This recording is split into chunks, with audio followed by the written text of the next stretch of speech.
Hello and welcome to Mic Check. My name is Amani Murph and I'm here today with Robert Grant. How are you? Just fine. How are you? Good. I'm doing really well. Robert, you are here with us from Second Chances Incorporated, right? Yes. Tell us a little bit about what you do and the organization. Well, with Second Chances, I'm the board chairman and I handle most of the recruiting. So I go out to Charles Bass or CCA and tell them about the programs that we offer. We are primarily a reentry program for ex-offenders. So we service men and women, usually ages 18 to about 35, but we try not to put any limitations on it. And we basically do everything that we can to help them get employed. Right. Beyond the employment, what are some of the main things that they may face when trying to re-enter into society? Wow, there's so many things. One, I would say probably about 95% of the people I see have a suspended driver's license. So we help them with their reinstatement fee. We do a dollar for dollar match up to $150. Oh, wow. Some of them still have ongoing issues where they might need additional counseling. So we've partnered with a ministry of my church called the Counseling Center, and they cover everything from relationship counseling, a 12-step recovery program, anger management, critical thinking, and so forth. Do the people, what do you actually call them? What should I call them instead of just the people that re-enter? We call them usually ex-offenders, Ex-offenders, okay. When they come to you, usually is it voluntarily or is it by order of the court? Well, the ones that come to us are by volunteer. Okay. And how long has your organization been around? We are 3 years old. We started February of 2006. That is wonderful. One thing that I often wonder about with ex-offenders, especially felons, is how they can re-register to vote. Is that something that you can help them with, or? Well, what we do is we put them in contact with the public defender's office, and there is a petition process that they have to go through. It's a fairly lengthy paperwork process that they have to go through, but it's best if they go through the public defender's office. So they can get their voting rights back? They can, as long as they persevere through the paperwork and all of the documents that they have to fill out, then yes. We need to say that directly. If you are a felon and you cannot vote, there is a process by which you can get your voting rights back. That's just one of the things that I know that people were dealing with, especially last year.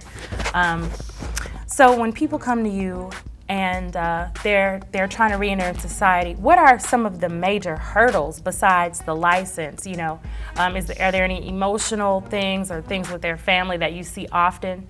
Well, a lot of the problem is because society does not forgive. And so oftentimes if they're looking for work, they're still convicted by society. Right. So the biggest thing is getting over that hurdle to get them that first job. Because it seems once they get the first job, then the momentum builds and everything works out fine. But getting somebody to, I guess, look beyond their past is usually the biggest issue. Exactly. How long do people usually stay in the program? We try to monitor them for no less than 3 months. Okay, all right.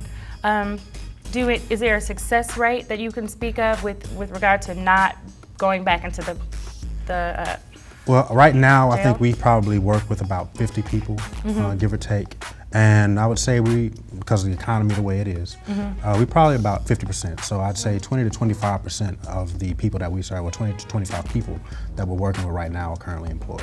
All right, wonderful. So what does your organization need right now? Well, we could always use funding. We have a number of different things that we do. We get private donations. We also have 2 major fundraisers a year. One is coming up actually at the end of the month. It's Nashville Dancing with the Stars that we're doing. So we have local artists come out and perform, and it's $20 per ticket. We'll be at Limelight on the 28th. Okay. But yeah, so we could always use funding for any of the monetary issues that we use. And then we always take volunteers to help teach or anything along those lines. So that's August 28th at Limelight. What time? We're going to start at 7 and we'll probably be there to about 9:30. And this is a fundraiser. Yes. So what is the ticket price? The ticket price is $20. Okay, that is not bad to help out an organization that is helping people re-enter society. So who's invited? Everybody. I can come? Absolutely. Can I bring my kid? You absolutely can. If I had one? There'll be some kid programs that are dancing. Good. I believe Dr. Ming Wang is supposed to come and perform. Really? You know, he does his ballroom Yes. dancing. Yes. So it's usually a good time, and anything we can do to help raise money so we can help take care of some of these. Do you partner with any organizations in Nashville? Well, actually, I guess back in April, we formed an official partnership with the Urban League. Okay. So I work there part-time. I'm there every Monday, and I'm part of their reentry workforce development program. And so over there we do resumes if they don't have one, cover letters if they don't have one. The Urban League also provides updated job listings every week. So there's a number of different resources that we have available there that they can come and utilize. What about the offender that has been out for a year or 2 or 3, and they still are having a hard time? What could you say to them that may help them along the way? Well, our biggest thing is just to keep them encouraged. And one of the main ways I do that is through a testimony of our instructor. We do a job training class every first Thursday at Hadley Park Community Center. Okay. And the instructor himself has a very interesting past. He was in jail for about 15 years, tried to escape. And I'm not putting his business out there because it's something that he tells. Yes. He says that. But so anyway, he himself, like I said, tried to escape with weapons and a hostage. Ended up paroling in about 5 years by the grace of God. Yeah. And now he has been working and out now for about 13 years. That is wonderful. And it's only because he was diligent. Once he got out, he had a few opportunities that he took advantage of, and he persevered. And so now he's been working and doing well for himself for at least 11 years. Wonderful. Who founded this organization? Our president is Tanya Sherrill. Okay. So she started it, and I came on board pretty much right after it got going. What motivates you to be involved?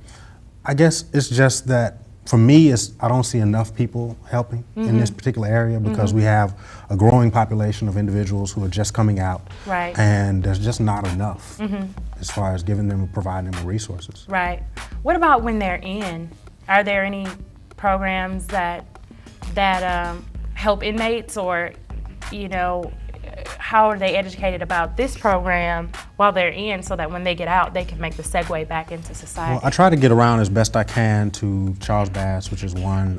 CCA, I go out usually once or twice a month and make a presentation about our program, pass out my business card. So I let them know that once they get out, there is somebody out there willing to help them. Right. And so usually, unless they need housing, then they can call me the day that they get out. Can you say your website again? We are secondchancesonline.org. Okay, because people that, you may have a loved one that's currently incarcerated that may need the help that you can't provide. Second Chances is around, and we got wonderful Robert here to tell us all about it, and really appreciate you coming today. Thank you for to having talk me. to us a little bit. Really appreciate it. Do you have anything else coming up on the calendar that you want us to be aware of? Well, our biggest thing is the fundraiser that's coming up. So again, that's Limelight on the 28th. All right. $20 a ticket. I'm looking forward to seeing you there. I will look forward to seeing you. Thanks, Nashville.